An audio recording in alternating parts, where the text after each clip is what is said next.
Hello guys, good morning, જય શ્રી કૃષ્ણ. બપોર થઈ ગઈ છે. આજે વ્લોગ થોડો મોડો સ્ટાર્ટ કર્યો છે.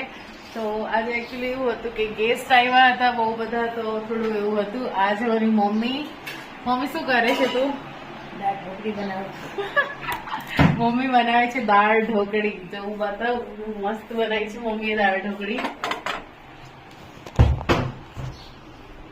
વાહ! હવે દાળ વઘારવાની મમ્મી?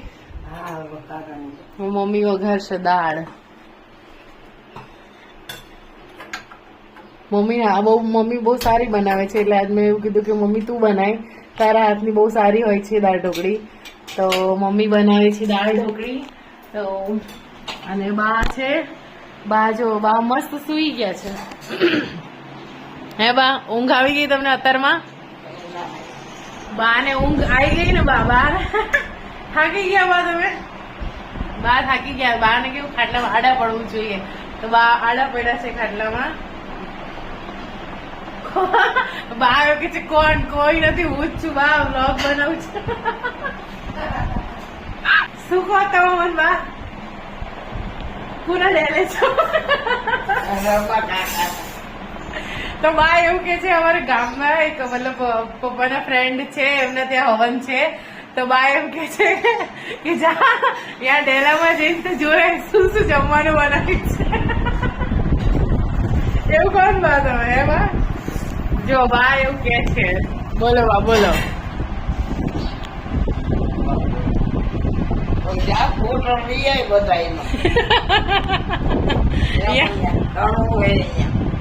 બહુ બધું બનાવ્યું એવું કહો બા.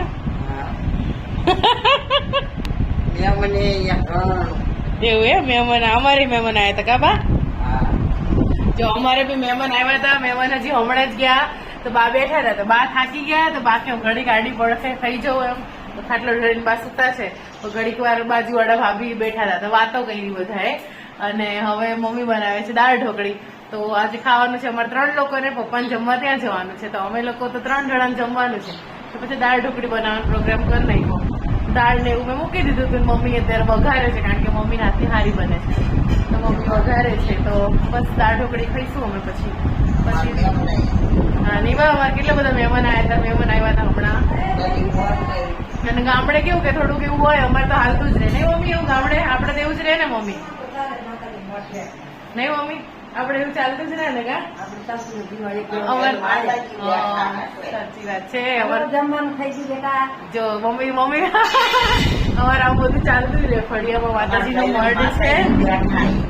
હા એ વાત સાચી. બા એવું કે અમારા ઘર માતાજી બેઠા છે નહીં બા? હા, એટલે બધા આવે છે દર્શન કરવા માટે. તો અમે લોકો ચા પાણી સરબત કરવું પડે. સાચી વાત નહીં બા? ચા પાણી સરબત તો કરવું પડે. આપણે કે આવકારો દેવો પડે કા? તો અમારે તો આવું ચાલતું હોય છે ઘરમાં. મહેમાન વધારે આમ હાલતા જ હોય. ગામડે થોડું ચા પાણીનું વધારે હોય એમ, કે કોઈ આયા તો કે ચલો ચા બનાવો, સરબત બનાવો. અને આપણે સિટીમાં થોડું આવું બધું વસ્તુ ઓછી હોય એમ. તો આવું બધું હોય છે નહીં બા? અમારે તો હાલતા જોઈ બધા મહેમાન આવ્યા જ કરે કા? ચાલુ જો મમ્મી શું કરસ તું અહીંયા? મમ્મી તુલસી ને માંજર લે. એવું મમ્મી કાઢી નાખવા પડે?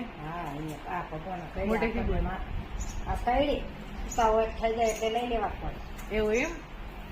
લીલા લઈ લેસ તું તો? પણ લીલા મૂકો તો જલ્દી ન આવે.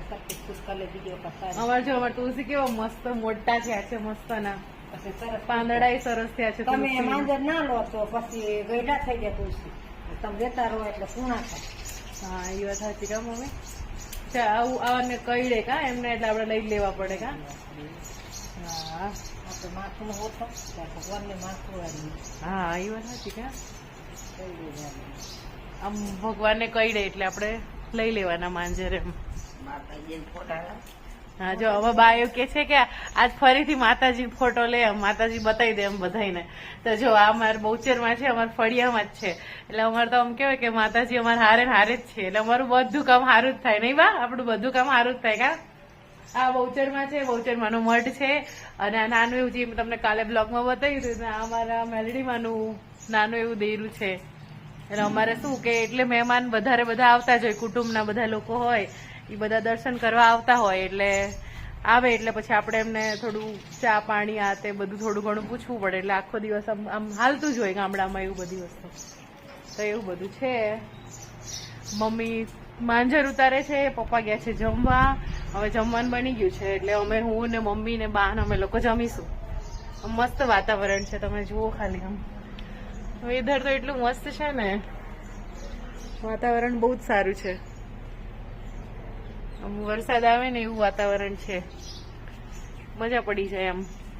કાલ તો આખી રાત વરસાદ આવ્યો, બહુ વધારે વરસાદ હતો. એટલે તમારે ત્યાં વરસાદ છે કે નહીં એવું મને કહેજો કમેન્ટ કરીને બધા.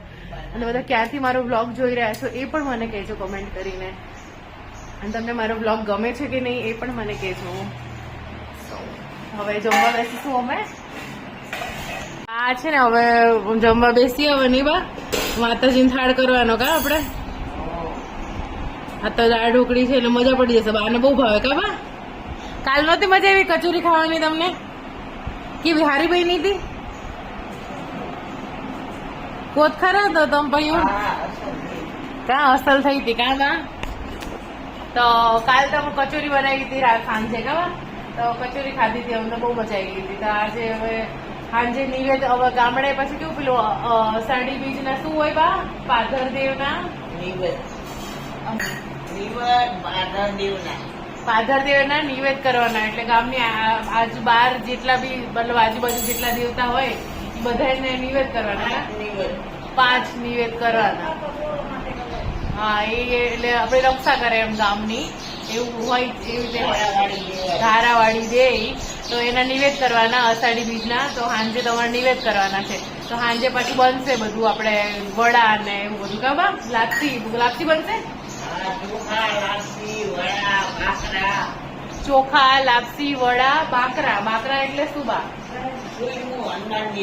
હનુમાનજી નો મરિંદો, જાહેરના બાકરા, એવું બધું કરવાનું. પછી સાંજે બધી જગ્યાએ હા શું બસ જાપે જેટલા હનુમાન જેટલા મંદિર છે બધું જવાનું. હા, એ બધી જગ્યાએ અમારે ધરાવવા જવાનું. અને પછી ખાવાનું કાવા. એટલે સાંજે અમારે નિવેદ ને એવું કરવાનું હતું. એટલે પછી આજ બપોર કઈ સાદું બનાવ્યું થોડું. બાએ ભગવાનને ધરાવવા માટે થાળી કરી દીધી. મળીએ નેક્સ્ટ બ્લોગમાં. તમને મારો બ્લોગ ગમતો હોય તો લાઈક કરજો, મારા પેજને ફોલો કરજો, સબસ્ક્રાઈબ કરજો અને શેર કરજો. Thank you.